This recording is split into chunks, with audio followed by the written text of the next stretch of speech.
Red colour रो subscribe button को click करी मो चैनल को सब्सक्राइब कर नियंतु। आपरे जो बेल आइकन आसीबो गोटे घंटी आइकन एठी देखौची देखंतु आको क्लिक कर नियंतु। आको क्लिक कला परे आपनको तीनटा ऑप्शन एठी देखेबो। सबुठु ऊपर जो ऑल ऑप्शन अछि ताको आपण क्लिक कर नियंतु।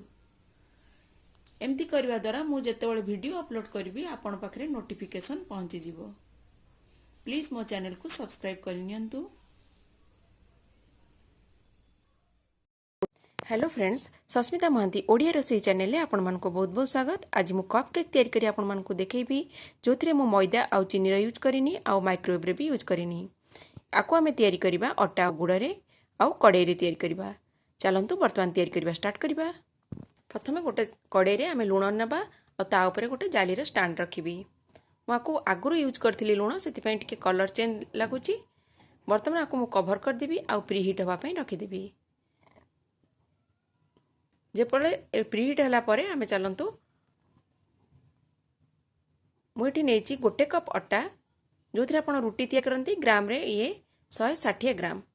एठारे मु गुड़ नेची 100 ग्राम गोटे कप।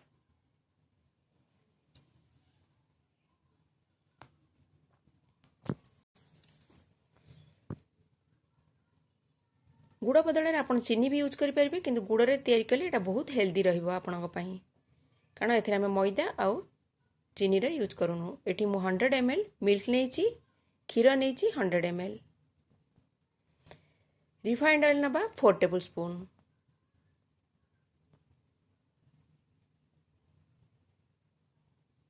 गोटे कदली, किछि ड्राई फ्रूट्स काजू बादाम आकु मु छोट छोट करी काटी नेची। जोटा आपण पाखरे थिबो सेटा आपण यूज करिवे। आउ वैनिला एसेंस 1 टीस्पून,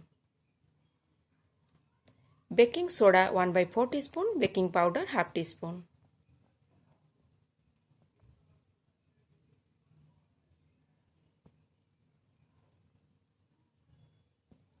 किछि लूण नेची 1 पिंच आउ दालचीनी पाउडर। जदि एटा नथिबो आपण को अवॉइड भी करि परंती दालचीनी पाउडर को। प्रथमे गोटे ग्राइंडर नबा आउ एथिरे सबु जिंस पकेबा। वर्तमान मु पके देली कदली,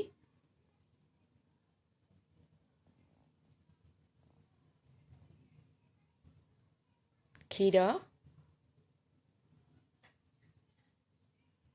तेल, गुड़, 1 पिंच लूण और 1 टीस्पून दालचीनी पाउडर, 1 टीस्पून वैनिला एसेंस। बर्तमान आपको ग्राइंडिंग कर दमा। ग्राइंड कला परे मु गोटे जगह को आपको काढ़ी देबी। बर्तमान गोटे चालुणी रे मु नै गली अटा, बेकिंग सोडा आउ बेकिंग पाउडर। बर्तमान भलो भाबरे ताको चलै दबा और आको मु गोलेबी। दरकार हेले आमे टिके पानी दबा।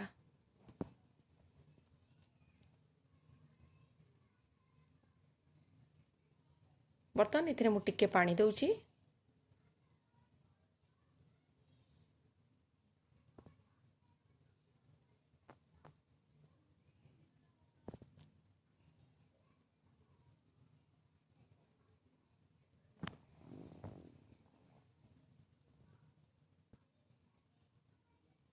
धीरे धीरे करके आपण पानी ऐड करिवे।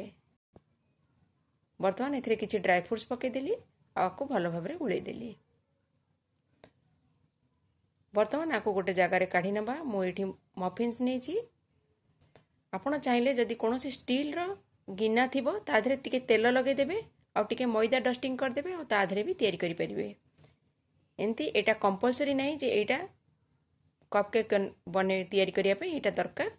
आपण चाहिले गोटे स्टील गिना रे टिके तेल लगे दियंतु आ ता धरे टिके मैदा पके की चारियाडे डस्टिंग कर नियंतु और तापरे एटारे दे परिबे बटर और स्टील गिना रे भी तैयारी करि परिबे। ऊपर ड्राई फ्रूट्स दे देबा।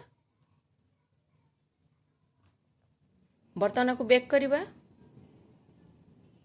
30 रु 35 मिनिट्स पर्यंत आको बेक करिबा। 30 रु 35 मिनिट तक। बर्तन एटा प्रीहीट हे जाईची कड़ाई रे जो लूणटा रखिथिली प्रीहीट हे जाईची। बर्तन मु एथरे रखि देली।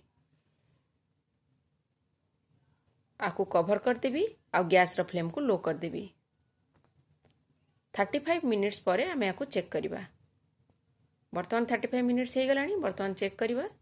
गोटे टूथपिक नहीं नियंतु किंबा जदि आपण चामचर पछपटे भी चेक करेंगे। देखंतु क्लीन आसला। बर्तमान एटा हो जाइए। बर्तमान आपको काढ़ीदेवी और ठंडा हाँवाई रखिदेवी। देखंतु कप केक तैयारी हो गला। केते बढ़िया रही। जदि मोर वीडियो आपण मानकु भल लगिबो तेबे मो वीडियो को लाइक करंतु, शेयर करंतु और मो चैनल को सब्सक्राइब करिया को भूलंतु नहीं।